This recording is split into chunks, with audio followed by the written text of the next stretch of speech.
Yung mga pre, so viral ngayon ng isang principal mula sa Lawan Antique, no? Matapos maging tungkol sa kanya yung graduation ceremony na tungkol dapat sa mga bata mula sa Colonel Ruperto Abellon National School, o mas tinatawag sa comment section itong video na to na CRANS. Ano nga ba yung mga naganap? Ano nga ba yung mga nasabi? Panoorin natin mga pre.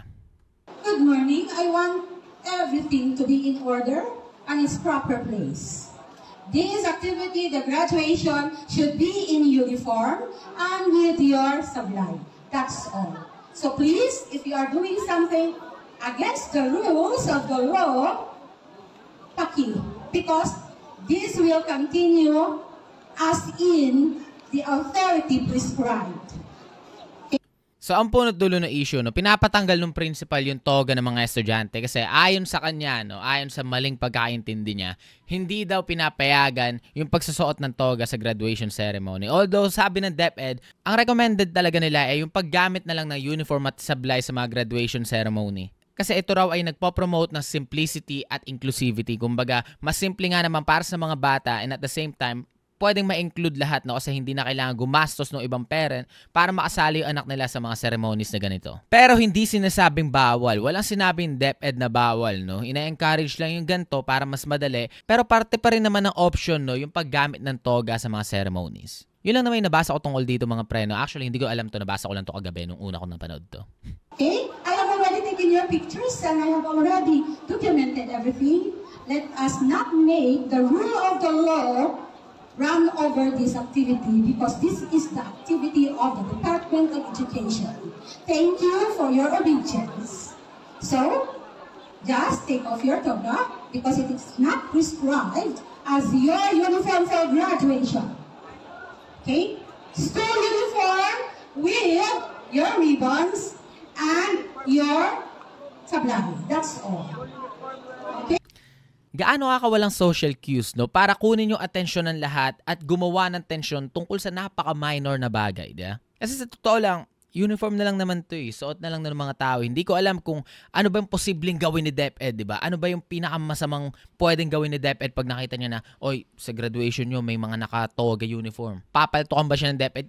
Inang bobo mo ba't pinayagan mo mangyari yan, diba? Nakita ko may mga ilang estudyanteng nakatoga dyan sa graduation ceremony nila, no? Tapos pinayagan mo lang mangyari. Alam mo naman yung mandato ng DepEd tuwing may ganyang ceremonies, diba? Dapat kukunin mo yung attention ng lahat, diba? Dapat pupunta ka na stage at mag-aamo ka dyan. Yun yung mandato ni DepEd. Bakit hindi mo ginawa? Bakit inuna mo magkaroon ng tamang asal sa ganyang event? Ang mandato ng DepEd ay tarantaduhin yung event, diba? Gawing tungkol sa'yo.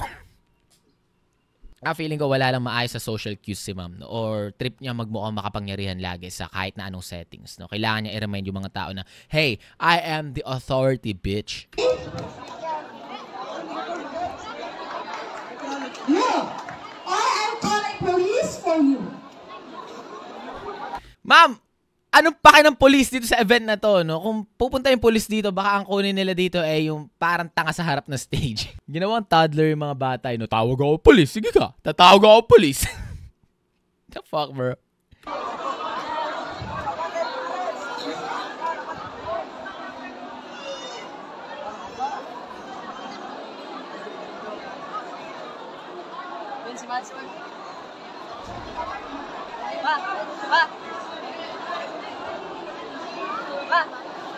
This is it. We are training our learners to be disciplined and obedient to authority. What kind of attitude are we giving them? What kind of practice and what kind of examples are we giving them? Yung example na binibigay nyo sa kanila, ma'am, no, pwede kang mag-interrupt ng isang ceremony, isang once-in-a-lifetime event, no, para lang i-impose yung kapangyarihan mo tungkol sa napaka-minor na bagay. Yun yung example na ibinibigay nyo sa mga estudyanteng to. Disobedience to lawful authorities? I don't want to see anybody with your hats and your togas because it is not indeed order. Ang pangit mag-English ni ma'am, no? Not gonna lie. Ang dami niya unnecessary words na ginagamit na sa totoo lang hindi nakakatulong sa mga punto niya, no? It is not indeed order. What the fuck, bro? And I want the class advisors to write the names of those who violated the authority. realistically, no, after ng graduation, anong mangyayari sa mga estudyanteng, alam mo yun, malilista sa ganito? Yung mga estudyante sa tingin ko, they don't give a anymore, diba? Wala na silang pake. Gusto na lang nila makuha yung diploma pinaghirapan nila throughout the years, yeah? Teka lang, nakakatawa lang yung background, no? Henerasyon ng pagkakaisa. Walang pagkakaisang naganap dito sa ceremony na to, no? Although may pagkakaisa yung mga tao, no? Feeling ko nagkaisa yung mga tao sa buwisit dito sa principal na to. The parents na lang patugtan? No! Ano daw? Ito mahirap, hindi ko naintindihan eh. Parang pumunta ata sa harap itong taong to para i-confront yung teacher. I mean yung principal. The parents na lang patugtan? No!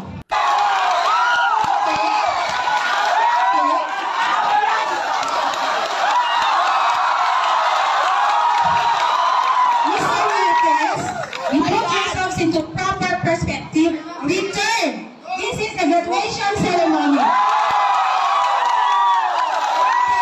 Mr. Security Guard, please come over.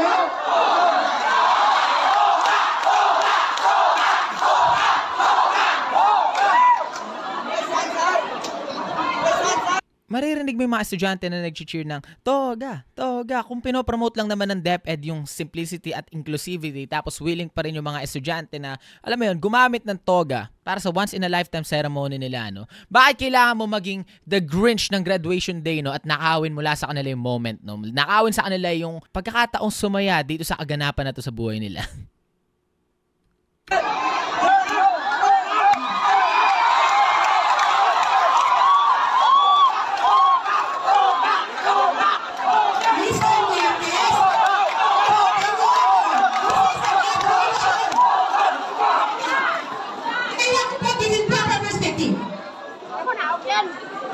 Okay?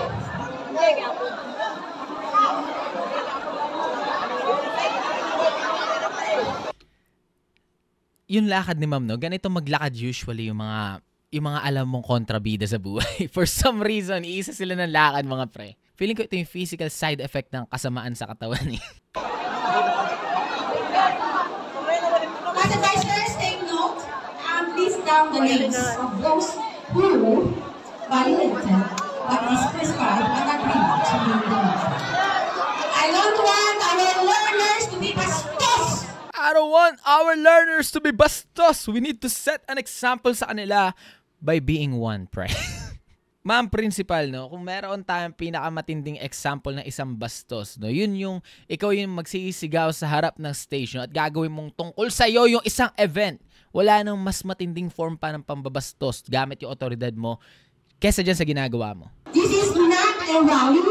This is not an assembly of those who are would like to have their interests over and above the law. Ay, kasalamat lang kita. Nakalumbos si Mr. Inopike. Masyado siya nag-enjoy dun sa limelight na nakukuha niya, no, bilang principal na allowed mag-sermon sa isang ceremony. Yun ba ang pagkakaintindi niya dito sa kaganapan na to? Ceremony. Yay, bars. Pero kitang-kita mo sa kanya, no, na masyado niyang ine-enjoy yung moment na to. Kasi ang dami niyang unnecessary words na sinasabi pa eh, no, para lang ma-extend yung time niya, no, na nakakapagsigaw-sigaw siya sa harap ng stage. Jesus Christ. Or else, is this the kind of culture we are showing? What kind of education did you receive in this institution? Education of what? Of math? Education of insubordinates? Teka lang. I-google ko na, pre. Insubordinates? Meron, insubordinance. Pero, insubordinates, yung sabi niya, ano yun? What the fuck? Hindi nga word yung insubordinates eh. Anong gusto niya sabihin, pre? Okay. The act of refusing to obey or disobey orders from someone in authority. Well, ma'am, meron tayong tinatawag na abuse of authority, no? At pag nare-recognize ng mga tao na yung taong nasa position of authority ay isang abusado sa kanyang kapangyarihan, meron tayong tinatawag na retaliation, no? Hindi to insubordinance o kung ano may tawag mo, yung pagka-pronounce mo sa insubordinates. Magkakaroon talaga ng unrest, no, sa isang sitwasyon kung saan nare-recognize na ng mga tao na, yo, this person of authority is a piece of shit, bro. Ayoko na sundin yung taong to, pre. Ayoko na makinig sa kanya. This person is a piece of shit, bro. No hurry. You have no right to say so. And you have no right to destroy the graduation today. Yeah, walang right yung mga estudyante na sirain yung graduation. No? Pero obviously, siya may karapatan. Diba? Kasi authority siya, pre. You have no right to destroy this graduation ceremony today. Ako lang yung may karapatang gawin yan. No? Kaya ito yung ginagawa ko ngayon. Tingnan nyo. No? I'm in front. I'm in the middle of the stage. Shouting. Diba? Imbis na yung core memory nyo ay yung pagtanggap na certificate na nagbibigay sa inyo ng recognition na kayo ay mga graduates, no? Kayo ay dumaan sa rites of passage, no? Para makuha tong certificate na to, ang magiging memory nyo ay yung principal yung nag-aamok. Kasi hindi kayo naka-uniform at sablay, no? Nagtoga yung iba sa inyo. What a beautiful day, diba? What a beautiful day to remember things. This is not a question kung anong gusto niyo, but this is a question of rule and order. Kanina pa to eh, di ba? Ma'am, get the fuck off the stage! Nasabi mo na to eh!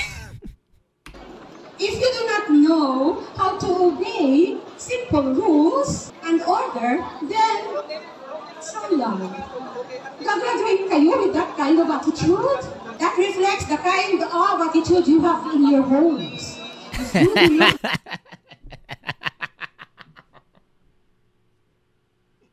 Biglang hugas kami, no? That reflects the kind of attitude that you have in your homes. Oh my God. Hindi that reflects the kind of attitude na nabigay namin mula sa eskwelahang to, no? Biglang hugas kami si Mami. Oh, I know the incineration. Ito, ini-skip ko na to mga pre. Kasi paulit-ulit lang si Ma'am. Nasabi niyo na to lahat kanina eh. Class advisors, list down the names of the students. Okay? And we will dealing them one by one after their graduation. Actually, please hold. Ayon sa comment section mga pre, no? Ito hindi ko sure, pero isa to sa mga sinasabi sa comment section ng mga magulang, nagpapakilala magulang actually. Napag-usapan pala, no? At napagkasunduan na pwede raw magtoga dito sa graduation ceremony na to. Kaya may mga estudyante, no, na nakapagbayad na ng renta at nagamit na yung mga toga nila. Yun yung sabi sa comment section, no? Pero nabasa ko rin sa news, no, na hinihintay pa nila yung explanation mula sa principal na to kung bakit ganito yung nangyari. Na feeling ko hindi nasasagutin ng principal, no? Kasi ang tanging explanation lang sa ganitong uri na ugali yo, I'm a piece of shit who likes the attention, no? The release of the diploma, they should be taking that in the office. That's an order. The original diploma should not be given. Naliwanag? Do not force me to do something that everybody will regret. Okay? So, take off the diploma that I signed in the diploma jacket because they will be getting that in the office one by one.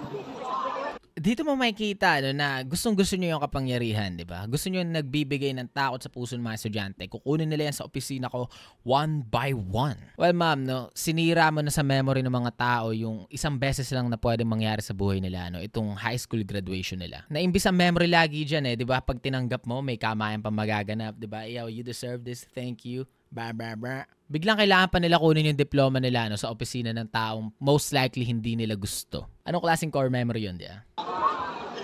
Oh, angal? Ayun, may umangal. What's the name? Nice one!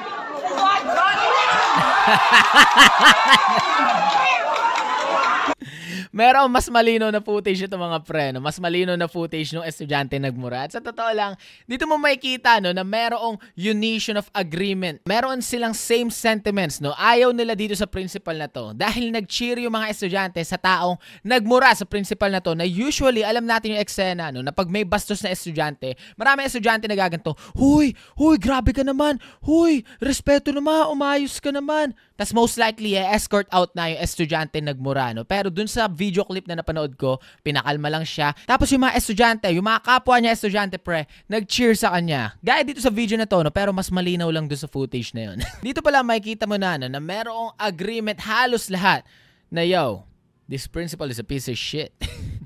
Deserve niya bang murahin, di ba? Deserve niya bang mamura? Sasabihin ko sa inyo, pre, mas maganda pa rin sana kung na-control ng isang tao yung emosyon niya sa mga ganitong moments. Kasi, posible pang magkaroon siya ng unnecessary na problema sa buhay niya, no? Pag napangunahan siya ng emosyon niya. Pero sasabihin ko sa inyo, pre, maraming tao, no, na nakita itong moment na to bilang satisfying moment. At pag nalampasan ng estudyanteng to yung moment na to, no, yung kung ano man yung disciplinary action na pwedeng mapunta sa harapan niya dahil sa pagmumura niya, at makaalis siya sa situation na to na unscathed, di ba, wala gaanong problema. I-look back niya siguro yung moment na to na, yeah, buti na lang ginawa ko yun, no. Naging boses ako. For a few seconds, no, naging boses ako ng mga estudyante at sinabihan ko yung principal namin na, puta, ina mo! Alright, play na natin. Class advisors, not try, but impose something sa inyong kabataan. Because that will reflect to you as class advisors. Yeah, hindi magre-reflect yun sa class advisors, no? Kasi ito, reaction na lang ng mga estudyante to base sa nagaganap, no? Reflection lang yung mga pangyayaring to, no, ng isang taong walang social cues na nasa stage. Okay. Ma'am, get the fuck off the stage! Get the fuck off the stage, bro! Diyos ko, tayo na. May nagpa-panic attack na ata sa, sa audience. May na-heat stroke na. Hindi mo alam kung sa init o sa init ng ulo dun sa principal na parang tanga eh. Ito yung mas malinaw na moment, no? Yung mas malinaw na POV mula sa mga estudyante nung time na minura si ma'am. Na hindi ako nag-agree na dapat ginawa ng estudyante yun, no? Gusto ko lang ulitin para makita nyo, no, yung nangyari. Oh, anan? Putang ina mo! Sino ka? What's the name? Janel mo, patawi! Ikaw ang Sinabi pa yung name niya ata, no? What's your name? In-state niya yung name niya. Alam mong galit na eh. Anong pangalan mo? Usually matatakot na yung mga tao dun eh, di ba? Pangalan ko? Hala, bakit kailangan yung pangalan ko? Siya, he doesn't give a fuck anymore, bro. Putang ina mo! Ako nga pala si TBC at gusto ko sabihin sa'yo na putang ina mo, ma'am. This is wrong, pre. Hindi dapat natin ginaganito yung otoridad. Ulit. Oh, anan? Putang ina mo! Guttural eh, no? What's the name? Janel mo, patawi! Ikaw ang lahat! Sino ka?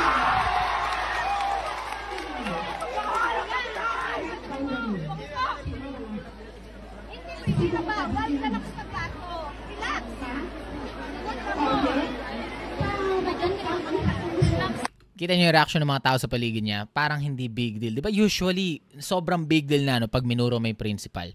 Ano yan eh, mind-blowing moment niya, dapat yung ginawa yun, oh my God. Dito, no, parang, kumalma ka muna, no? Kumalma ka muna. After nila mag-cheer, pinakalma nila yung tao, no? Ni hindi man lang inescortan. Usually pag ganyan, di ba, hinahatak na paalis. To, umalis ka dito, puta na, bastos. Pero dito sa moment na to, wala pre. Parang hindi gaano big deal yung mura, no? Parang naging bosses pa siya, no, ng mga taong umattend dito sa event na to. Ayun, caption pa nga dito, kudos to the student, idol ko yan. Last na, panoorin natin ulit para mas malinaw sa atin. Oh, anan? Putang ina mo! Sino ka? What's the name? This is wrong. Patawi! Ikaw ang lahat! Sino ka? Actually, hindi ko naintindihan yung sinabi niya, no? Pero, it seems right. So anyway, yun lang naman yung video na to mga pre. Kung hindi pa nakakarating sa radar nyo at yun lang naman yung reaction ko dito. Nakarating na to sa DepEd mga pre, no? At hinihintay na lang yung side ng principal. At excited ako kung paano niya susubukang i-twist itong pangyayaring to, no? Para lumabas siyang biktima dito sa senaryong to. At yun lang naman mga pre. Sheesh.